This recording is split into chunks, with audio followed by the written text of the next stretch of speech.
हरे भरे पहाड़ियों के बीच बसा था बिसेनपुर गांव। यहां का सन्नाटा गहरा था। बस पत्तों की सरसराहट और दूर से आती झींगुरों की आवाजें इसे तोड़ देती थीं। ये कहानी थी एक पुराने हवेली की, जो एक पहाड़ी पर बनी हुई थी और गांव को ऐसे घूर रही थी जैसे कोई भयानक राक्षस। हवेली की खिड़कियां अंधेरी और खोखली, किसी शिकारी जानवर की आंखों जैसी लगती थीं। हवेली बरसों से वीरान पड़ी थी। दीवारों पर बेलें चढ़े चुकी थीं और चारों तरफ एक अजीब सन्नाटा छाया रहता था। हवेली के आसपास डर का एक घना और दम घोंटू साया हमेशा मंडराता रहता था। रामू एक जवान किसान था, जिसका दिल जिज्ञासा से भरा हुआ था। वो अपनी साहसिक आत्मा के लिए जाना जाता था। हमेशा कुछ नया और अनजान तलाशने के लिए बेताब रहता था। विलेज के बाकी लोगों से अलग, रामू उस गोस्टिया हवेली की कहानियों को अंधविश्वास मानता था। वो विलेज वालों के डर का मजाक उड़ाता था। उसका दिल हवेली की टूटी फूटी दीवारों के पीछे छिपे रहस्यों को उजागर करने को बेताब था।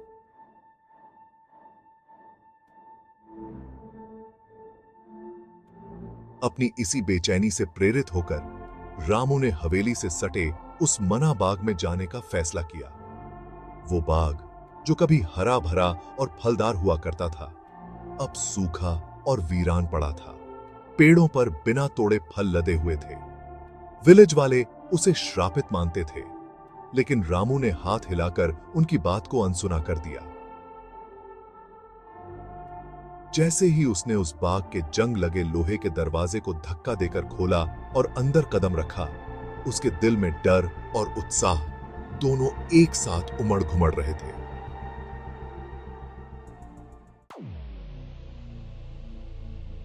बाग के अंदर की हवा भारी थी, सड़ांध और राजों के बोझ से लदी हुई। जैसे जैसे रामू अंदर जाता गया, पेड़ उसके करीब आते गए। उनकी गांठदार शाखाएं कंकाल की उंगलियों की तरह फैली हुई थीं। ठीक बीच में अजीब सी धूप में नहाया हुआ एक छोटा सा लकड़ी का संदूक पड़ा था। वो संदूक के पास घुटनों के बल बैठ गया। उसकी उंगलियां कांप रही थीं जैसे ही उसने उसे खोलने की कोशिश की। अंदर फीके मखमल के एक टुकड़े पर रखा हुआ एक चांदी का कलंकित लॉकेट था। उसने लॉकेट को अपनी जेब में रख लिया। उसे इस बात का अंदाजा नहीं था कि उसकी इस हरकत के क्या भयानक परिणाम होंगे। उस रात रामू को बुरे सपने आए। उसने एक परछाई जैसी आकृति का सपना देखा, लंबी और विशाल, जिसके सिर की जगह खालीपन था। उस आकृति की आंखें एक भयानक लाल रोशनी से चमक रही थीं।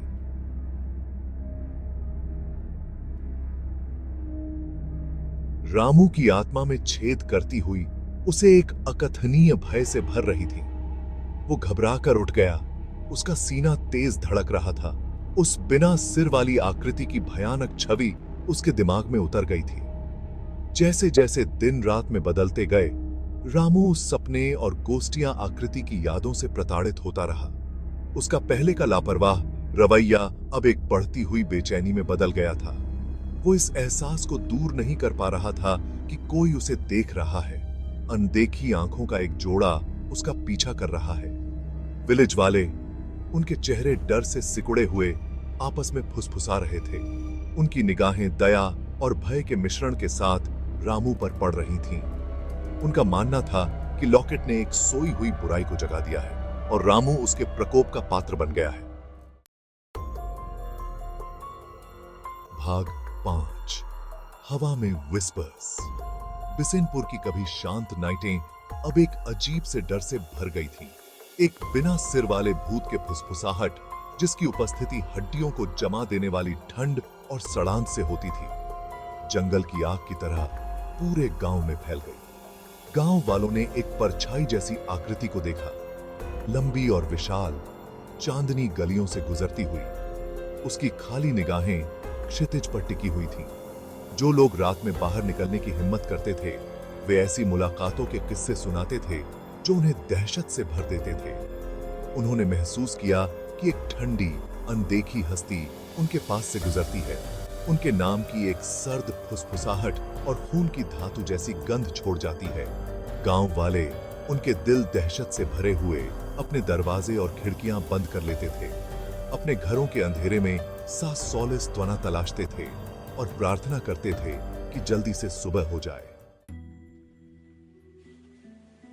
भाग 6 चैलेंज।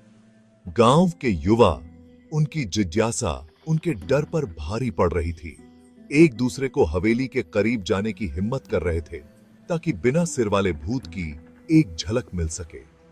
एक अमावस्या की रात उनमें से एक समूह युवा बहादुरी और नशीली शराब से भरे झूठे साहस से प्रेरित होकर प्रेतवाधित बाग में जाने का फैसला करता है।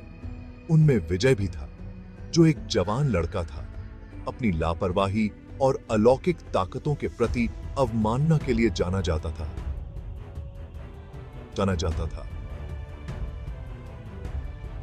एक मिट्टी के तेल के लालटेन और उनके मूर्खतापूर्ण साहस के अलावा और कुछ भी नहीं लेकर उन्होंने बाग के चरम नाइटे फाटकों को धक्का दिया।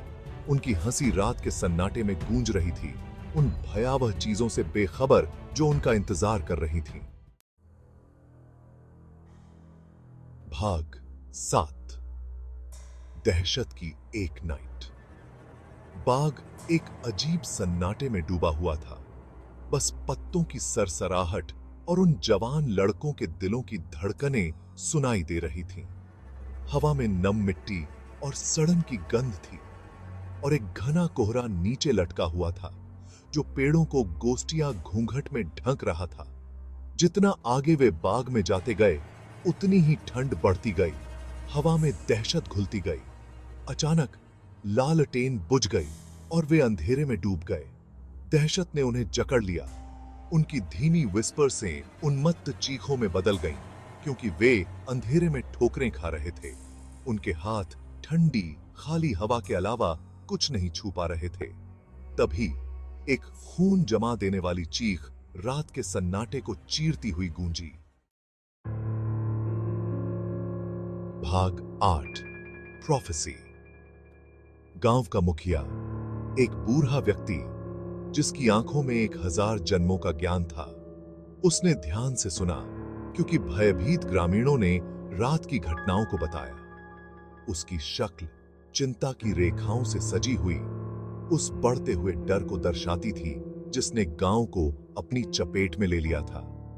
वो बिना सिर वाले भूत की कहानी जानता था, एक ऐसी कहानी जो पीढ़ियों से चली आ रही थी, किंवदंती थी कि हवेली कभी एक अमीर जमींदार की थी जो अपनी क्रूरता और अपनी लालच के लिए जाना जाता था। एक दिन वो अपने कमरे में मरा हुआ पाया गया।